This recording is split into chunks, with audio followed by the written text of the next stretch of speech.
poucas palavras. Um olhar sobre o mundo, a vida e a sociedade, à luz da Palavra de Deus, com Augustus Nicodemos. Estamos de volta. Mais um programa em poucas palavras com você. E eu sou Natsa Matias, comigo o nosso comentarista, pastor Augustus Nicodemos, hoje um pouco gripado. E a gripe dele é colombiana. Natsa Matias, meu abraço, queridos ouvintes, nosso abraço também. Aqui a minha gratidão a Deus pelo alcance do nosso programa. Obrigado aí pela interação de tanta gente, as mensagens, as perguntas, por e-mail, o WhatsApp, o Messenger, o Twitter. A gente tem recebido sempre perguntas e agradecimentos, Isso. E informações, as pessoas estão assistindo o programa, e eu fico muito grato a Deus por esse instrumento que tem abençoado tanta gente, e nós esperamos que o programa de hoje também seja usado para abençoar a sua vida. Por falar nisso, então, o nosso programa hoje vai falar sobre adoração a Deus. Um bom tema para a gente tomar um tempo e fortalecer as nossas convicções em direção ao Deus que nós servimos. A pergunta é do presbítero José Mário, da Igreja Presbiteriana Central de Campina Grande. E o José Mário, a pergunta sua veio diretamente pelas mãos do reverendo Augustus Nicodemos. Minha saudação para você, José Mário. José Mário é um querido amigo, irmão, conhecido, das muitas vezes que tenho estado em Campina Grande, sempre um companheiro, e com prazer que nós vamos atender a pergunta dele hoje. Ok. E a pergunta do José Mário é sobre adoração.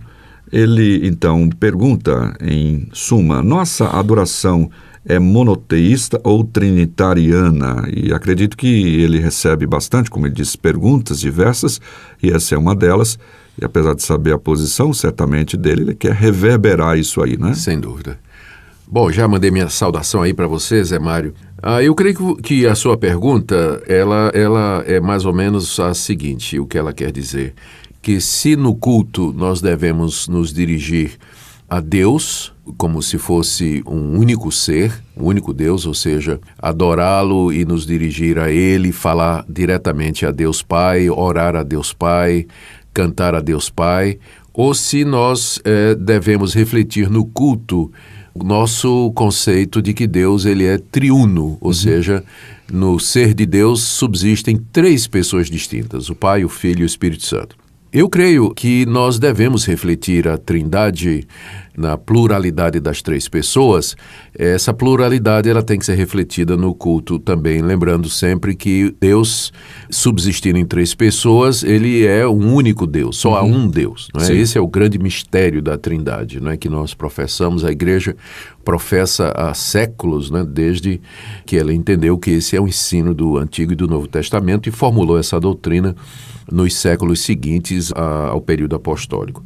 Bom, o que é que nós entendemos então a respeito de Deus e da Trindade? Há um Deus só, Criador dos céus e da terra, que existe por toda a eternidade, que é imutável no seu ser, na sua sabedoria, na sua misericórdia, em todos os seus atributos. Ele é o Criador de tudo, sustentador do universo, ele é o único Deus verdadeiro. Todos os demais deuses, entre aspas, eles são invenção dos homens, né? São falsos deuses.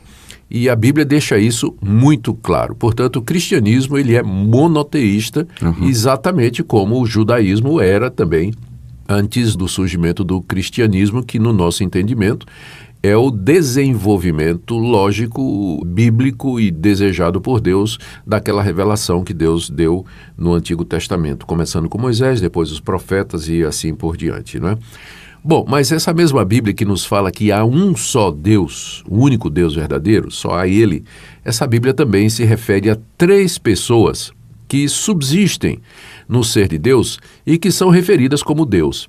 A pessoa do Pai é referida como sendo Deus em várias passagens do Antigo Testamento e do Novo.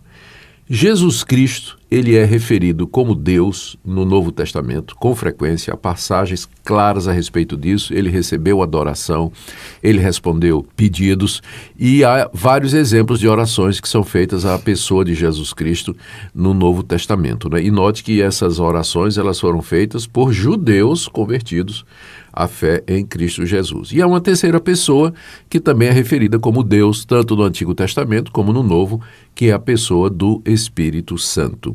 Então, nós temos um único Deus que subsiste na pessoa do Pai, do Filho e do Espírito Santo.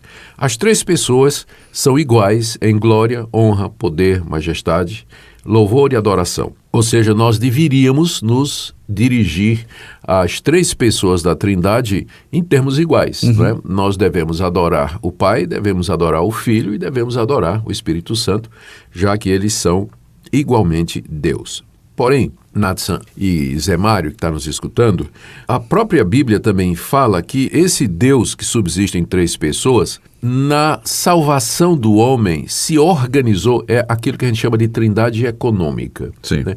Se organizou em papéis diferentes, em papéis distintos. E, para resumir, nós dizemos assim, que o Pai planejou desde a eternidade a salvação do homem, o Filho tomou figura humana, na pessoa de Jesus de Nazaré, se encarnou e ele executou o plano da salvação, morrendo na cruz e ressuscitando dentre os mortos. Note que quem morreu na cruz não foi nem Deus Pai, nem Deus Espírito Santo, mas Deus Filho. Né? Ele executou a obra da redenção na cruz do Calvário. E o Espírito Santo agora, ele aplica a obra de Jesus Cristo através da pregação do Evangelho a todos os chamados. O Pai planeja, o Filho executa, o Espírito Santo aplica. Então, nesse sentido, o Pai enviou o Filho e os dois enviaram o Espírito Santo. Então é por isso que Jesus pôde dizer numa certa ocasião, vou voltar para o Pai, porque o Pai é maior do que eu. Não maior em glória, honra, santidade, porque os dois são Deus, mas no realizar o plano da salvação, o Pai manda o Filho. É nesse sentido. Você ia fazer uma pergunta, eu estou vendo assim, aqui pela sua cara que você quer fazer uma pergunta. É só interferir aqui um pouquinho, que por conta disso há também um equívoco em achar que quando Jesus Cristo disse, se eu não for, o Espírito não vem, como se fosse... bom, agora eu me manifesto como Espírito, depois eu volto, me manifesto como Pai, e depois eu volto, me manifesto como Filho. Isso é uma heresia antiga chamada modalismo, né? Isso, exato. Como se não existissem três pessoas distintas, mas apenas três manifestações do mesmo Deus. Mas isso não é verdade. São três pessoas distintas, mas que são Deus. Né? E esse é o grande mistério. Bom, agora, o que é que isso tem a ver com a adoração, né? Eu creio que isso tem que ser refletido no culto que nós prestamos a Deus. Ou seja, que Deus é triuno e que Ele se organizou na salvação, seguindo um projeto em que o Pai envia o Filho e os dois enviam o Espírito Santo. E que o Pai planeja, Filho executa, Espírito aplica. Então vamos pensar como seria um culto, né, trinitário, né? A nossa adoração, ela é monoteísta, na verdade não é a questão de ou um ou outro, né? A nossa adoração, ela é monoteísta e trinitária. Sim. São as duas coisas. Vamos pensar aqui num culto, como seria um culto monoteísta trinitário, né? Vamos pensar aqui a partir dos elementos do culto. Então, a oração. A oração, ela deve ser dirigida a Deus Pai, em nome de Jesus Cristo, na mediação do Espírito Santo. É geralmente assim que nós fazemos. É possível orar a Jesus Cristo? É sim. É possível orar ao Espírito Santo durante o culto? É possível sim. Tá certo? Mas se você levar em consideração a organização das três pessoas na salvação, o Pai vai receber a adoração em nome do Filho, mediante o Espírito Santo. Não é que isso é obrigatório, mas é o mais coerente com o plano da redenção que nos é apresentado na Bíblia. A mesma coisa o nosso louvor. O nosso louvor deve ser ao Pai, como sendo aquele que planejou, o Criador de todas as coisas. O nosso louvor deve ser a Jesus Cristo, como sendo aquele que voluntariamente se humilhou, se esvaziou e veio a esse mundo para ser o nosso Salvador. E o nosso louvor, ele deve ser também ao Espírito Santo, santificador, que habita em nós, que nos capacita com os dons, que nos guia e que nos ilumina na compreensão da sua palavra. Vamos pensar agora no outro elemento de culto, que é a pregação. Pode ir. A pregação, ela deve refletir a verdade que a Bíblia nos revela a respeito do ser de Deus. A pregação deve ensinar a soberania de Deus, o seu amor, os seus planos, os seus projetos. Ela deve focar na pessoa de Jesus Cristo como sendo o nosso único mediador e Senhor, deve focar na redenção e na salvação que nos foram trazidas através do seu sacrifício e da sua ressurreição. E a pregação também, ela deve falar a respeito do Espírito Santo, da sua pessoa e da sua obra, que é a obra de santificação, de conforto, de consolo, de iluminação, de orientação e de aprendizado. Ou seja, a pregação ela tem que ser trinitária. Eu não estou dizendo que em toda pregação você tem que estar falando da Trindade. Mas eu estou dizendo que o essência, alvo... né? Exatamente, o alvo da pregação é exaltar a Deus na mediação de Jesus Cristo e no poder do Espírito Santo. Então, sempre nas pregações nós devemos mostrar ou refletir esse caráter trinitário do nosso Deus. E a mesma coisa na celebração dos sacramentos, né? Quando eu falo sacramentos, eu estou falando de ceia e do batismo. O batismo é em nome do Pai, do Filho e do Espírito Santo. E ele tem como objetivo simbolizar a nossa entrada na aliança que esse Deus trinitário tem conosco. Sim. Essa aliança que o Pai estabeleceu na mediação do sangue do Filho e que é aplicada e tornada eficaz pela ação do Espírito Santo. Exato. E quando a gente celebra a ceia, novamente lá está o caráter trinitário do nosso Deus. O pão e o vinho, eles simbolizam a carne e o sangue de Jesus Cristo, Deus Filho, que se deu por nós por conta dos nossos pecados. Mas o que torna comer o pão e beber o cálice eficazes, porque de fato nós nos alimentamos quando alimentamos espiritualmente quando participamos da ceia, mas quem torna isso eficaz é o Espírito Santo, agindo ali e aplicando a obra de Cristo ao nosso coração. E tudo isso para o louvor da glória de Deus, inclusive... Nos levando ao arrependimento, inclusive confissão de pecados. Confissão de pecados ali. E tudo isso leva à glória de Deus. Quando Jesus terminou de celebrar a ceia, né, com seus discípulos, naquela noite em que ele foi traído, diz lá que eles cantaram um hino, né?